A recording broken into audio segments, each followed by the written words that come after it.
Hey guys, I'm Dav and welcome back to Total War Warhammer 1. Yes indeed, since the old world races hadn't been added in yet, I figured it would be nice to have some variety, splice in some replays from the old game, just to, continue to showcase these guys.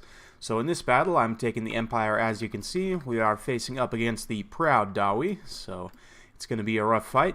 Let's take a look at the army compositions. Over on this flank, we've got one Hellstorm rocket battery already opening up shots, supported by a Reichsguard and a handgunner. On this flank, we've got an Empire Great Cannon, again supported by a Reichsguard and a handgunner. In the main line, on the flanks, we've got great swords. In the center line, I've got regular swordsmen. They're going to be supported by a Celestial Wizard. So Curse the Midnight Wind is a nice armor and melee attack debuff, and will help these swordsmen trade more effectively against Dwarf Warriors and so on. Of course, Harmonic Convergence will do the same, and Uranon's Thunderbolt is a nice area of effect bombardment. It has a really tight pocket, so against a nice tight Dawi blob, it can do some serious damage. For my opponent's build, let's go ahead and take a look here. Of course, he's got two gyrocopters in the air, Corelors with great weapons, which is an interesting choice. Typically, you'll see the regular Corelors because they have a missile block chance. Excuse me. And we've also got Dwarf Warriors, Longbeards in the center with Dwarf Warriors out towards the edges, 2 units of Thunderers, and looks like Dwarf Warriors, yep, on the flanks, 1 unit of Slayers here in the rear pocket, and the forces are led by a Lord. Looks like 2 Runesmiths as well, one carrying Rune of Wrath and Ruin, actually both of them carrying Rune of Wrath and Ruin. Let's see, Rune of Oath and Steel and Rune of Negation, so very good stuff. This one's got the Master Rune of Groth One Eye as well, and let's see here, same thing over here. So the Leadership Rune, just to give these guys some additional leadership, help hold them in the fight a little bit longer. Let's go ahead and kick things off here. You can see I'm already opening up shots with the Hellblaster Volley Gun, getting in some nice volleys here. My opponent's going to respond, or try and respond, with his gyrocopters. The issue is I've got these handgunners on station. They're going to open up some volleys onto these gyros and do a lot of damage. The issue with gyros is they have a really low HP pool, and against armor-piercing missiles like handgunners, they're going to take a really hard time. I'd imagine these guys are not going to be great against pretty much any of the new races except maybe the Lizardmen and the Skaven potentially. Lizardmen have a few flying units, but I'm not sure that the Pterodon Riders could really challenge these guys very aggressively, and of course the Skaven don't have any flying units to speak of, so could be potentially useful there. But we'll go ahead and just get some nice cinematic shots of this Hellstorm rocket battery. On the other flank, he's trying to do the same to this Great Cannon over here. He's bringing it around, but we're actually targeting the Great Cannon straight onto the gyrocopters, since I believe they count as large targets. I would imagine that makes sense. This thing doesn't actually have a bonus versus large. I totally thought it did. I think I'm thinking of the Dawi cannon. Anyway, we're going to bring these handgunners over and just try and shoot these things out of the sky, keep them from getting on my artillery. This other cannon piece has gotten in now onto these swordsmen. Since my opponent has a short-range skirmish advantage, I'm going to advance my infantry up, and these swordsmen with their missile block chance are going to march right up the center, and this is why I don't bring pure great swords against the dwarfs, because you need something with the missile block chance. I'm going to take a lot of Corler and handgunner fire coming in here, and these swordsmen will take a beating even with their missile block chance, but thankfully they're a pretty cheap unit and I can afford to have them get shot up a little bit. It's not going to be a huge loss, but you can see them having a pretty rough situation here. Those shields are decent, but they're not going to stop a lot. Some of these guys still getting hit. Bringing the Reichsguard around on the flanks as well, just to pressure my opponent's backline. He's only got the 1 unit of Slayers, and since I have 2 Reichsguard, if I use them effectively, one on each side, I can get in, and he'll only be able to respond to one side or the other. So definitely a good time for me. Volkmar's coming right up the center as well. Of course, chariots are very good against the Dawi, and Volkmar is really the only chariot that the Empire has. So he's going to push through onto the second line here and then think better of it. He is taking a lot of Corler fire, however. Need to be careful of that. He does have 100 armor up on the chariot, but looks like he's also dropping the Battle Prayer, Grand Shield of Faith, and Grand Hammer of Sigmar, giving all these guys melee attack buffs. You can also see Curse the Midnight Wind was dropped on all these guys here. My opponent doing a very good job, though, responding with the Rune of Negation. But yeah, you can see these Dwarf Warriors down to about 55 armor with that Curse the Midnight Wind. The swordsman will trade a lot better there with that lowered armor. I mean, it's still not going to be great for them, but they could potentially win out.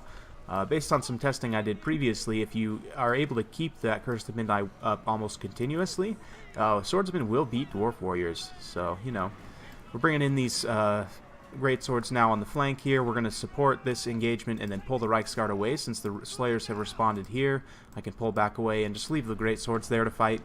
Meanwhile, on this flank, this unit of Reiksguard charged in and destroyed this unit of Thunderers. Even though these guys aren't armor piercing, they have an excellent charge bonus, really heavy mass, and can still do a lot of damage to armored infantry. The Hellstorm, unchallenged, just continuing to fire volleys away here. Some beautiful cinematic shots. Probably getting a little bit of friendly fire here, but that's okay. These great swords, you know, are pretty poor. I'm not gonna lie. They have somewhat mediocre combat stats, and for the cost, I mean, they're kind of losing here up against Slayers and Thunderers. And Quarrelers, I guess, and the friendly fire from the rocket battery. But still, I mean, you'd expect these guys as elite infantry to be able to carve through pretty much all these targets. And, I mean, they've racked up a decent amount of kills. They're at 45 kills and climbing rapidly. But, yeah, I'm a little bit underwhelmed by greatswords, especially compared to a lot of the new elite tier infantry, like Hargoneth Executioners, Swordmasters of Hoeth, and so on. They're going to have a really bad time against all those guys, so I'm curious to see how it plays out. Reiksguard just cycling in and out now on this main line engagement, just trying to break up the last of these Dwarf Warriors. My infantry has mostly lost. A lot of my swordsmen are very tattered and routing off. This unit of great swords is still holding somewhat, doing some nice damage, kind of circle beating on this Runesmith. He's probably not liking that too much, but he's going to dish it out in return. Maybe get some karate kicks, hammer some guys right in the face. The Dwarf Lord as well is still very healthy, still has great leadership, so we're going to have a little bit of an issue trying to take down the Dawi leadership. It's now turned into a game of trying to chase down routing units and use the rest of my missiles to just finish things off here. The Hellstorm's almost out of ammo. The cannon's still got a bit of ammo left, which is going to be nice. It can potentially help snipe out the Dawi leadership in a late game scenario, but first we've just got to clean up a lot of these routing Dwarf Warriors and so on. We're going to get Volkmar over here and bring him around to chase off these routing units. Since he has the terror, a lot of these units are not immune to psychology, so he'll be able to terror route them off fairly easily, especially when they're in this low leadership scenario. Then I'm just trying to kind of surround and take out the rest of the Dawi forces here. You can see this one unit of Longbeard still holding out. We're going to call down a Thunderbolt and blow a few of them up. And, yeah, they're still holding despite all of this. Their leadership is very low, but they're still holding in the fight for now. However, surrounded by great swords, taking that armor-piercing damage along with these swordsmen to help soak some of their attacks.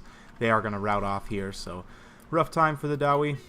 This Runesmith is in a rough place, but he'll be alright against just swordsmen.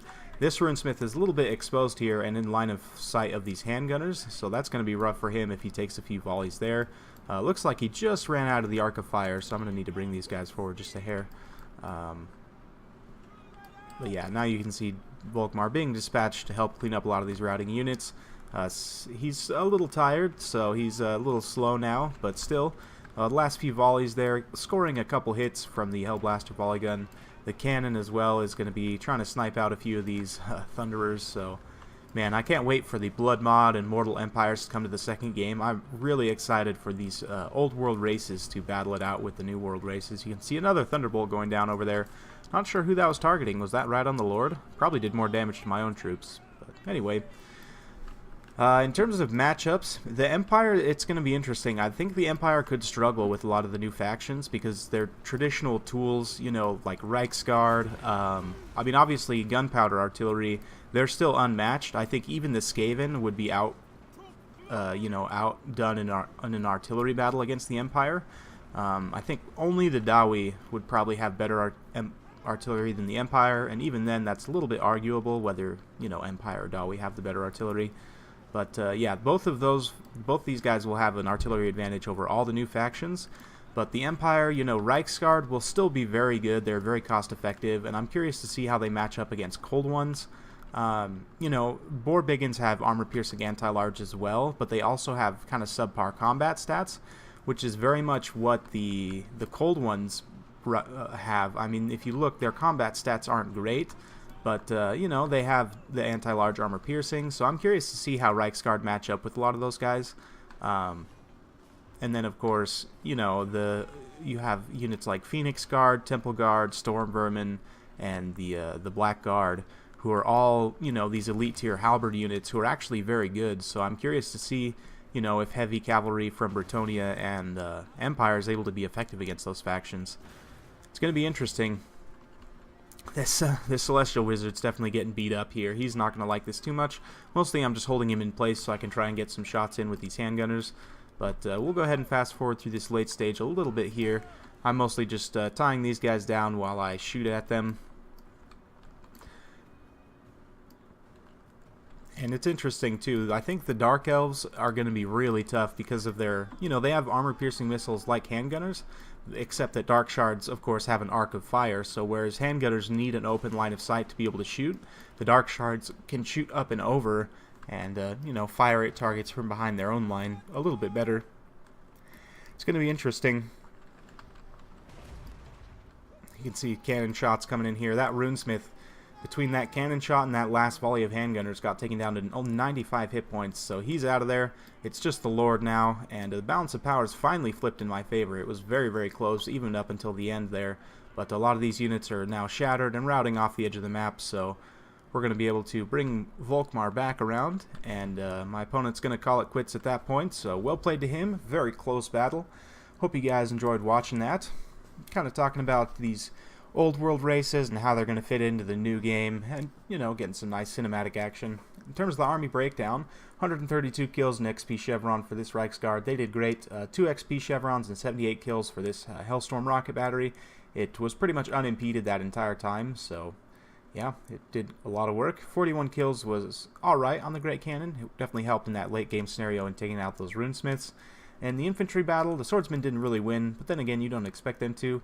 Greatswords got some decent kills, but no chevrons on these guys, and I'm not 100% certain it was cost effective. Still though, a useful tool in this matchup, definitely. Handgunners, this one got an XP chevron, even though it only got 9 kills.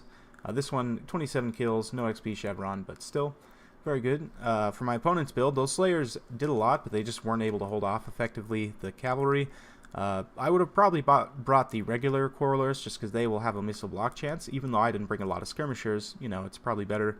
But other than that, it's a decent build overall. I mean, the Dawi do have a tough time against most factions, but, you know, they definitely can win. Yeah, hope you guys enjoyed watching that. I'll be back with more Total War Warhammer 2 soon, so stay tuned for that. And if you like this kind of content, like and subscribe. I'm keeping it coming with more Total War Warhammer 1 or 2 every day. So stay tuned for more, and we'll see you next time.